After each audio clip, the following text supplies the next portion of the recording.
Well, that night Jesus went back to Bethany to stay with Mary, Martha, and Lazarus because he knew he was coming back to the temple again the next day after the feast was over.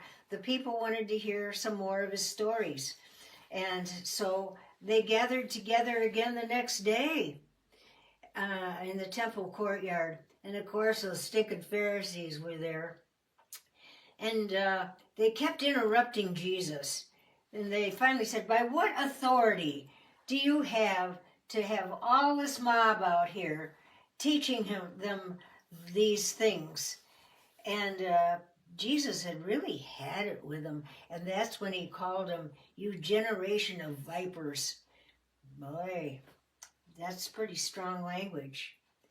But Jesus began to tell another parable. He said, a farmer had 2 sons, and he had a field that needed to have some attention to it. It need to be, I don't know if the farmer had a sore foot or what, but he had 2 sons, and he came up to the one son, and he said, son, I was wondering if you could do me a favor today and go out into that field for me and do a little bit of work and help to harvest some of this stuff.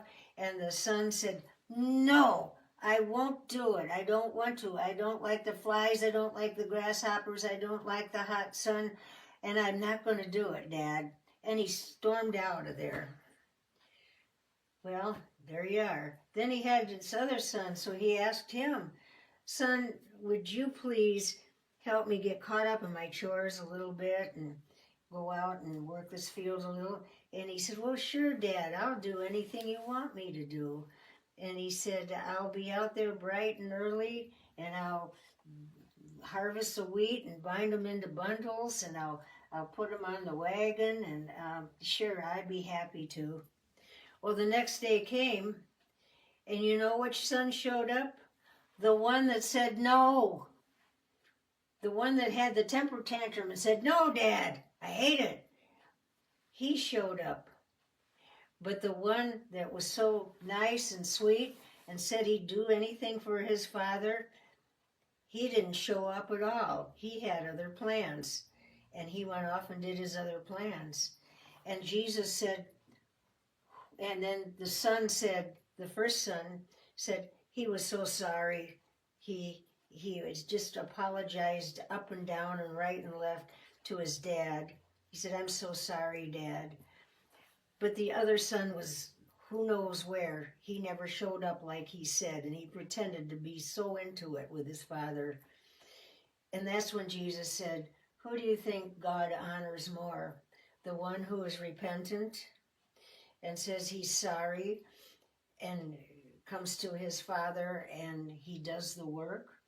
Or the one that promised the world, promised his dad everything and didn't show up at all? And Jesus and a lot of the crowd agreed, yeah, you're out in the crowd. It's the son that was repentant, the one that had such a terrible disposition toward his dad that moment in time. But he repented, and the father honored that son more than the one that lied and said he'd do anything for his dad and then took off to do his own thing instead. And he was saying, it's not how, because the Pharisees loved, it says they loved to go around in the courtyard and in the town praying to their father and loving their father so much. Baloney. They didn't do the things that they were pretending to be. They weren't that at all. But God loves a repentant heart.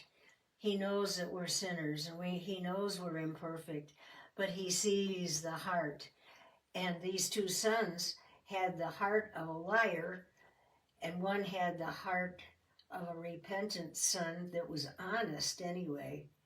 And God loves a repentant heart. No matter what we've done, how we've treated him, he just wants a repentant heart and obedience.